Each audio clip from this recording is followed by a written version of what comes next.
दोस्तों, क्या मुसलमानों ने ममता दीदी को हरवा दिया और तमिलनाडु में विजय को जिता दिया? अब जरा इस वीडियो को देखिए। ये वही विजय थालापति हैं जिनकी आंधी में स्टालिन उड़ गए, अकेले ही सबका किला ढा दिया। वो शेर है ना, अकेले ही चले थे जानिबे मंजिल गालिब, लोग मिलते गए और कारवा बनता गया।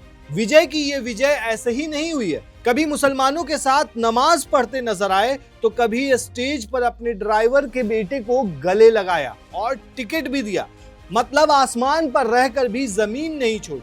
आज विजय थालापति के इसी अंदाज से तमिलनाडु की जनता ने उन्हें सिर आंखों पर बिठाया है। सबसे बड़ी पार्टी बन गई है टीवी के, यानी विजय की पार्टी। वहीं दूसरी तरफ दोस्तों दीदी की कुर्सी चली गई है। मतलब पश्चिम बंगाल के अंदर में बीजेपी की सरकार आ गई है। मतलब पश्चिम बंगाल में दीदी उखड़ चुकी हैं। यहाँ तक कि मुस्लिम बहुल सीटों पर भी टीएमसी को वोट नहीं मिले। जी हाँ, मुसलमानों ने भी वोट टीएमसी को नहीं दिया। ये भी काफी बड़ा सवाल है और उठ रहा है दोस्तों, क्योंकि मुस्लिम बहुल सीटों से ममता दीदी के खाते में बहुत कम ही वोट गए हैं। जरा सुनिए टीएमसी की ये नेता क्या कह रही हैं। ईवीएम जिस हिसाब से हैक हुआ है, मुझे नहीं लगता ये पब्लिक का रिस्पॉन्स है। मैं तो डोर टू डोर करी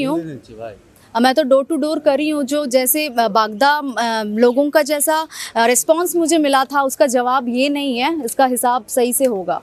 जैसे आपने कहा था कि रोड बना है ये 1.5 साल में। हाँ, ऑब्वियसली मैं जहाँ पे ब्रिज बनाई हूँ वहाँ पे 150 लॉस है, मुस्लिम बूथ में लॉस है। ऐसे कैसे हो सकता है? इसका जवाब बहुत गलत चीज़ हुआ है। मुझे लग रहा है ये ईवीएम हैक हुआ है। लिटरली हम ये चीज़ पे रिलाई नहीं करते हैं, तो इसका हम बाद में जाके स्टेप लेने वाले हैं। जिस वे में बीजेपी हर एक पॉइंट पे, मतलब जहाँ पे मुस्लिम वोट बूथ है वहाँ पे हम लॉस जा रहे हैं, टीएमसी लॉस जा रहा है। ये कभी पॉसिबल नहीं होता हिस्ट्री में, तो इस बार हो रहा है। वहीं दोस्तों दूसरी तरफ बंगाल में काउंटिंग से ठीक कुछ घंटे पहले सड़क पर फेंकी हुई मिली थी वीवीपैट पर्चियां, जिसके बाद कई ज्यादा सवाल भी उठे थे। टीएमसी और लेफ्ट की पर्चियां थी वो। आप वीडियो में देख सकते हैं कैसे और कहां से ये पर्चियां आई। सवाल खड़े हो रहे हैं दोस्तों। वहीं दोस्तों बंगाल में बीजेपी की जीत के बाद बिरयानी बांटी गई, जिसका वीडियो भी खूब ज्यादा वायरल हुआ। लोग कह रहे हैं कि जिस बिरयानी की दुकान को बीजेपी के कई नेता बंद करवाते हैं कई जगह पर,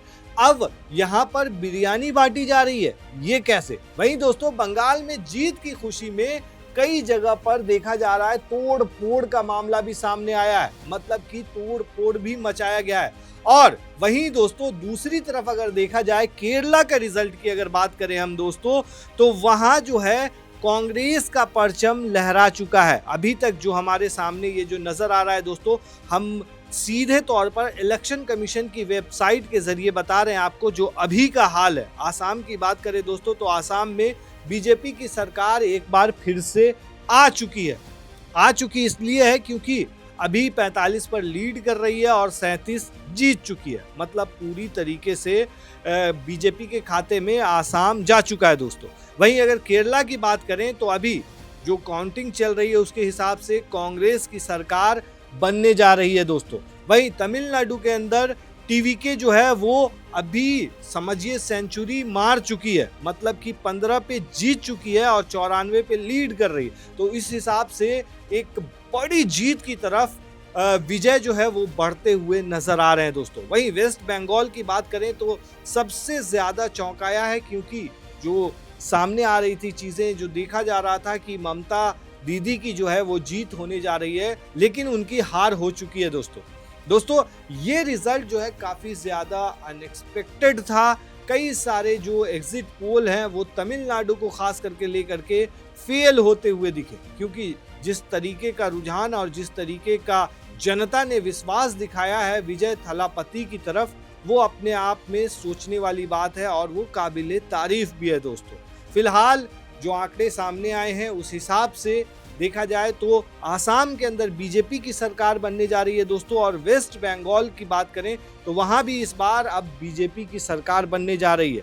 वहीं तमिलनाडु के अंदर में टीवीके बढ़त बनाए हुए है, एकदम छप्पड़ फाड़ कह सकते हैं आप। कह सकते हैं कि पहले बॉल पर ही छक्का मार दिया है टीवीके ने, मतलब विजय थालापति ने। वहीं पुडुचेरी की बात करें दोस्तों तो यहाँ 30 सीटें हैं और यहाँ डीएमके जो है वो 4 सीट पर आगे चल रही है अभी।